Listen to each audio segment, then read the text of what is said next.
Happy Saturday morning. I hope I get through this book in less than 20 minutes. I'm starting a new unit with my students, and we want to delve into the work and duplicate some of the inspiration of Jacob Lawrence, the story painter.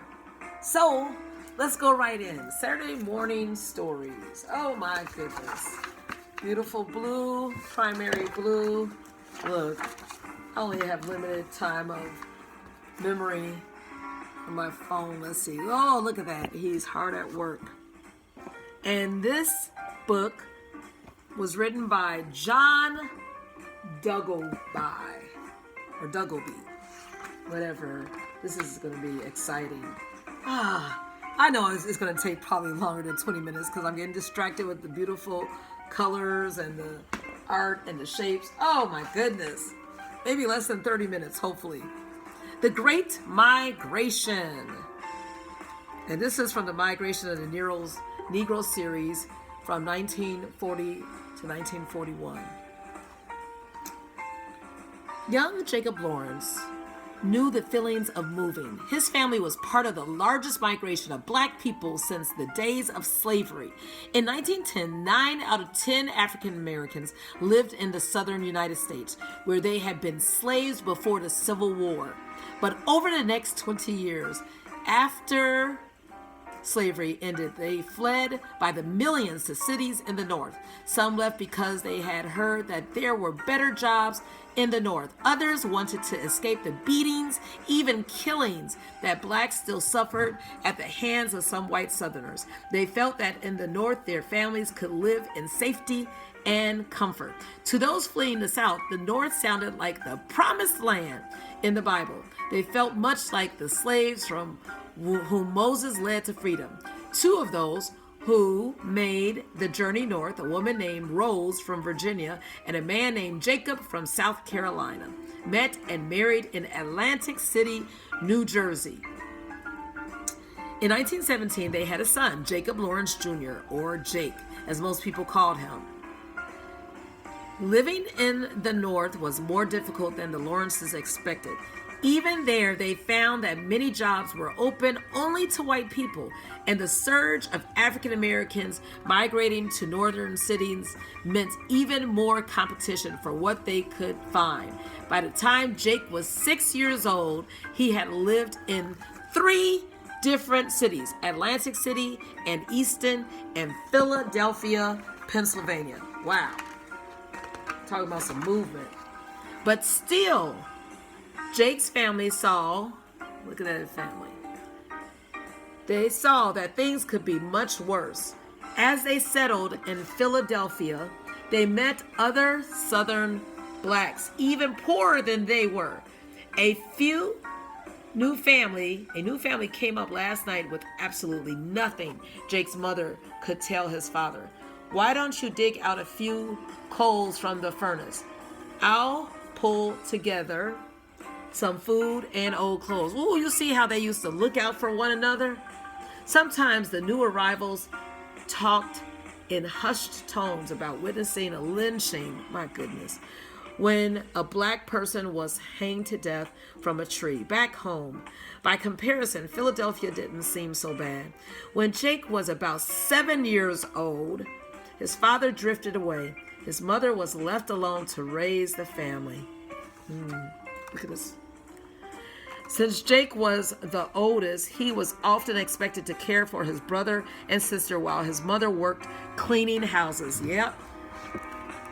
That is in my legacy as far as my grandmother cleaning houses. Look, we don't look down on those job types and categories because sometimes that was only what was available. I think my maternal grandmother cleaned houses up North Shore sometimes, and my paternal grandmother worked in a lamp factory.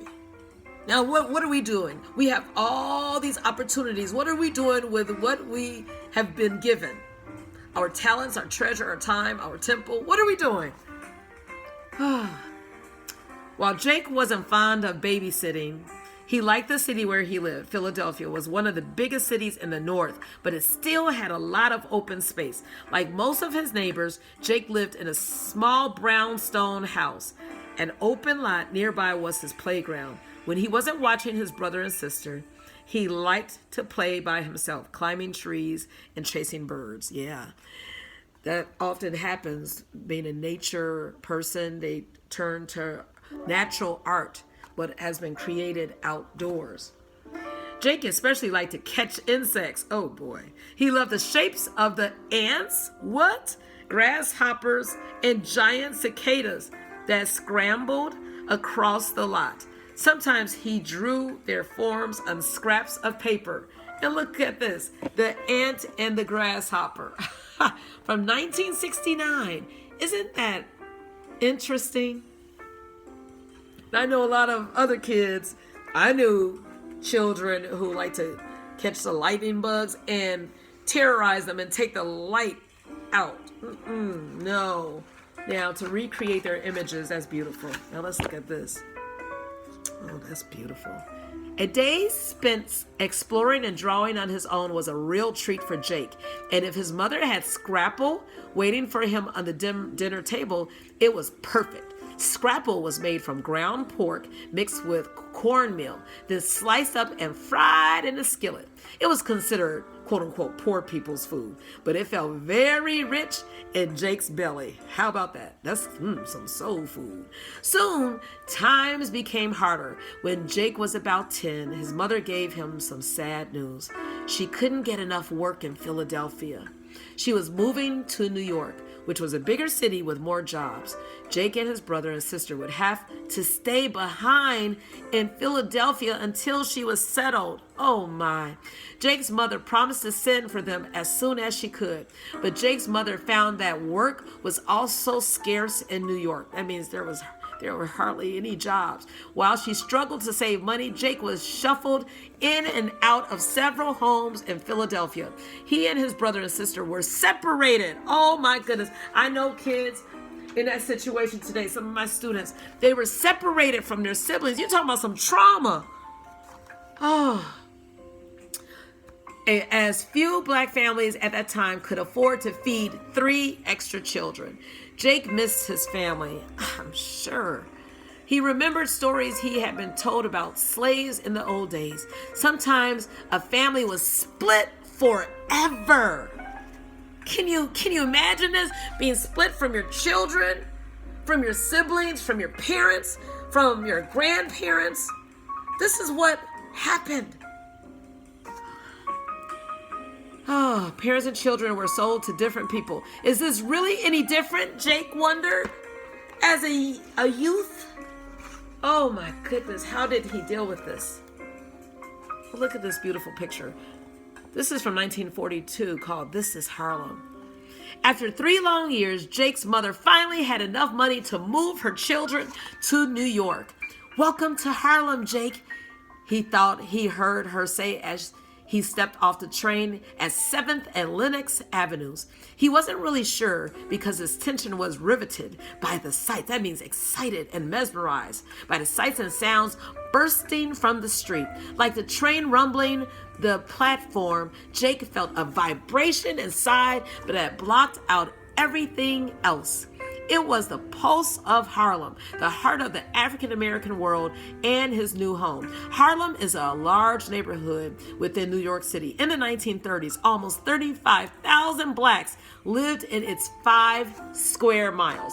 That means it was crowded. Its residents included more African American scholars, artists, writers, musicians, and business leaders than anywhere else in the world. To Jake, it was not just another city, it seemed like another planet. Come on. Jake's mother lived in an apartment building with many other families. Like most structures in Harlem, the building was several stories high. After living in 1- and 2-story houses in Philadelphia with only one family, Jake gasped at the towering building. It seemed there was an entire neighborhood packed within its walls. Hip hop. The joint is jumping. It's really jumping. Come in, cats, and shake your hats. I mean, this joint is jumping. Fats Waller. Now, we know the musicians, Cyrus Chestnut, who we hear in the background, was inspired not only by the church, his father being a deacon, but Cyrus Chestnut being a famous jazz pianist, listened to so many of the musicians who came from Harlem. This is called The Apartment from 1943. Jake was especially fascinated by the fire escapes, the iron ladders that zigzagged up the outside of each building were meant for emergency escapes. But more often, they served as tiny porches where tenants stood outside and visited with one another. On muggy summer nights, people often slept on them to escape not fires, but the stifling heat in their apartments. The fire escapes reminded Jake of the biblical story of another Jacob. A shepherd who dreamed of a ladder that stretched to heaven. The iron stairs seemed to reach up and grab the edges of the Harlem sky. Jake's apartment was tiny compared to his family's Philadelphia home. "This is all I can afford," his mother said sadly. To cheer things up, she covered the floors and walls with brightly colored throw rugs. Jake delighted in the patterns that splashed around the rooms. Outside, life seemed just as jammed together. Unlike Philadelphia, Harlem had no open fields. The neighborhood boys played stickball in the streets. Stickball was Harlem's version of baseball. Any ball would do, and a stick was used for a bat. Sewer covers, fire hydrants, and other items served as bases. A game would briefly stop when a car passed through the playing field.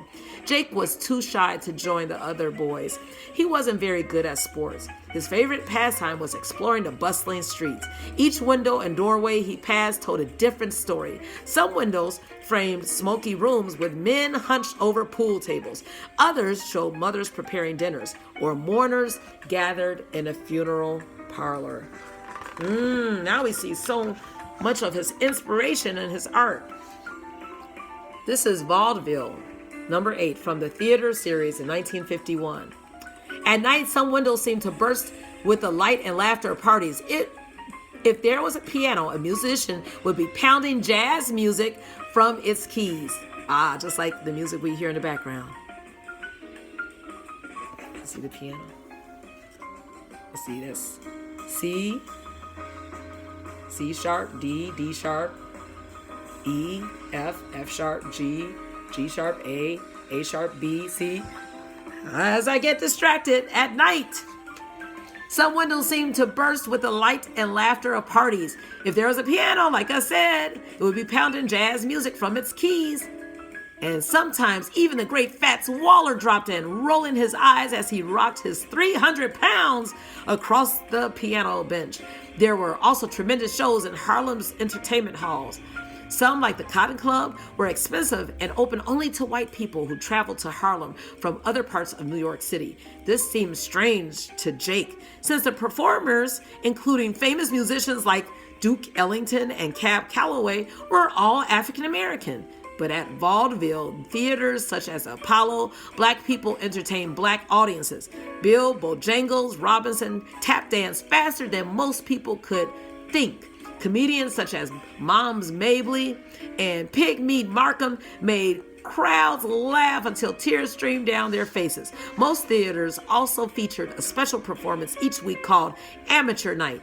An amateur night anyone could perform. That's like the Apollo, like Steve Harvey. If the audience was pleased, the hopeful entertainer was invited back and might even be paid next time. If the crowd booed or people held their thumbs down, a giant hook tugged the unfortunate performer off the stage. Even poor families such as Jake's could afford to attend amateur night. Several future stars such as jazz singer Ella Fitzgerald got their start at amateur night. On Sundays, gatherings of a different type took place. The Abyssinian Baptist Church was the largest Protestant church in the United States. Each week, Abyssinian is still going on. They just lost their pastor.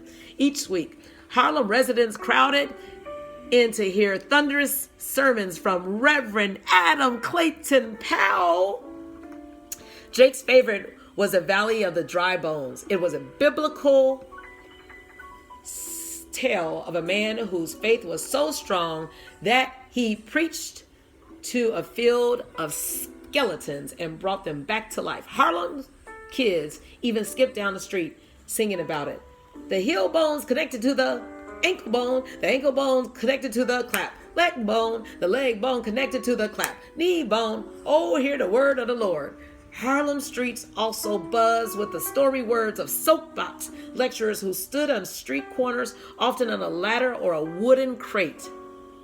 The speakers shouted to anyone who would listen to their messages. Some were followers of Marcus Garvey, leader of a Back to Africa movement. Garveyites encouraged black people to return to Africa, where their ancestors had lived before they were captured and enslaved. They challenged crowds with cries of, "Up, you mighty race."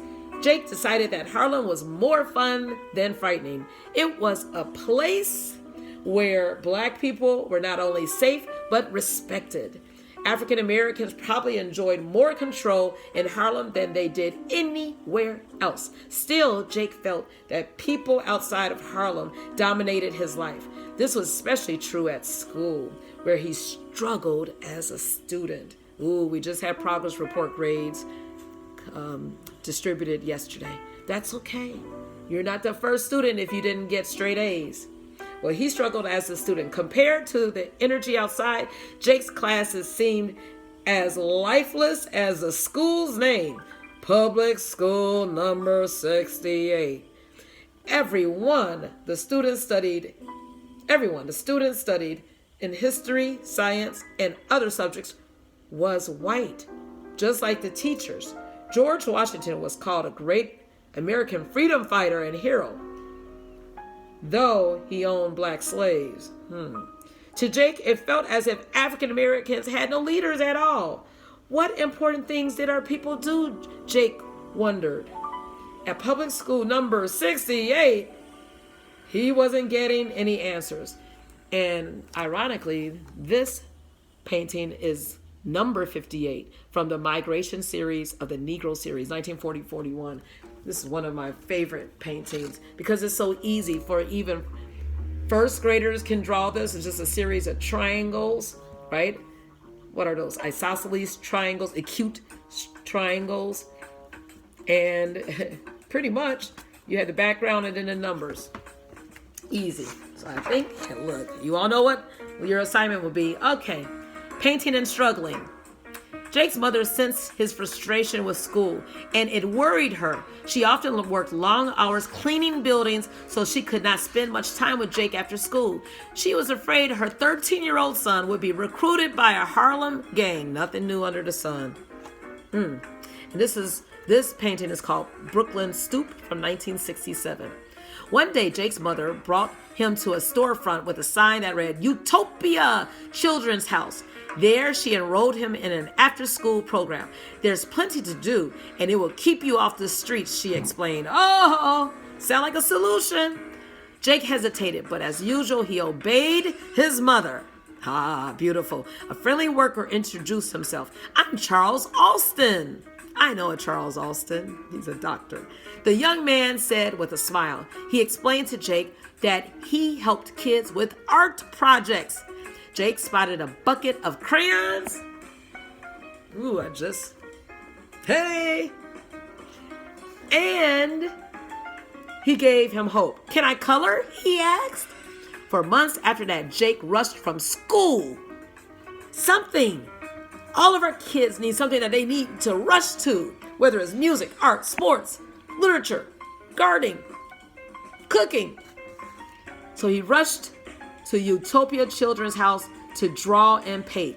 He advanced from simple patterns on paper to rooms made from cardboard boxes and painted with scenes from his apartment, church, barbershops, vaudeville shows, almost everything he saw in Harlem. The center offered tempera paints because they were least expensive, but Jake loved their rich, solid colors. He organized, oh my goodness, I got to read Langston Hughes' poem. I've been scared and battered. My hopes the wind done scattered. Snow has frizzed me. Sun has baked me. Looks like between them they done tried to make me stop laughing, stop loving, stop living. But I don't care. I'm still here. That's Langston Hughes. Hey. Look, Jake organized his work like a colors by number painting. First, he painted all the areas he wanted to be a specific color, such as red. Then he might paint all the areas he wanted blue, then yellow, and so on, until the painting was complete. Jake tried his hand at painting paper mache masks, printing from wood blocks. He carved any new form of art he could, but his best work seemed to come when he was painting on paper, cardboard, on whatever material was available.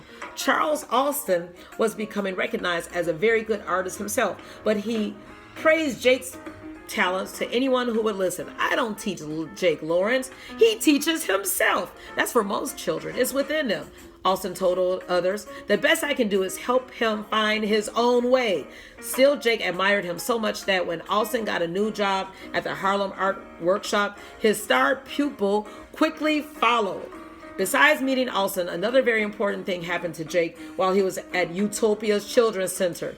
One day, a visitor named Mr. Allen came to talk about a great hero. To Jake's surprise, it was not one of the usual white heroes, such as George Washington he heard about in school. The subject was Toussaint Louverture. Oh my goodness, my French is messed up. Toussaint Louverture, a black slave on the Caribbean island of Haiti. Toussaint led a slave revolt that created the first black republic in the Western Hemisphere. Jake's heart pounded, almost as though Toussaint's horse were galloping to battle inside him. Here was a genuine black hero. After the talk, he eagerly asked Mr. Allen where he could learn more. Go to Professor Seifert's meetings. The man replied. The professor gives talks at the YMCA, the 135th Street Library, or any place people will listen. You know, we still have resources like that today. Oh my goodness, I'm at 22 minutes. But you can always find lectures and free workshops at all these universities. University of Chicago, DePaul. Oh my goodness, if you Google, and they're open to the public, Northwestern. Well, anyway, any place people will listen. Jake quickly learned that the professor was not a college-trained scholar. He was an African-American carpenter who spent most of his time reading and talking to people about Black history. Soon, others in Harlem became interested in his stories about the accomplishments of Black people, like Reverend Powell's sermons. Professor Seifert's talks rang with excitement. And this is General Toussaint Louverture, number 2 from Toussaint's series in 1986. Isn't that beautiful? That reminds me of something I'm going to show in a moment when they just said that Jacob Lawrence seemed like he painted by number. Oh my goodness, this might have to be a part 1 and part 2. Let's see. Let me say something. Let's see, we started at page 7, and it looks like we're going to go to page 53. So between 7 and 53, that's what, 46 pages? So we need to stop at page 23. Guess what? We're at 23 now. So I'm going to make this a part 1 and part 2. So I'm going to stop this because I don't want this to cut off. So I'm going to upload this part 1 right quick. But something I want to show is I liked how Jacob Lawrence would take different colors and would choose which ones to color or paint all at one time. So if he did, you know what, I'm going to color all the yellows and all the reds and greens. Look, this is an easy way to do that type of artwork. So my kids are going to get this. Okay, so I'm going to stop this and start part 2 in a second of Jacob Lawrence Story Painter by John Duggleby. How exciting.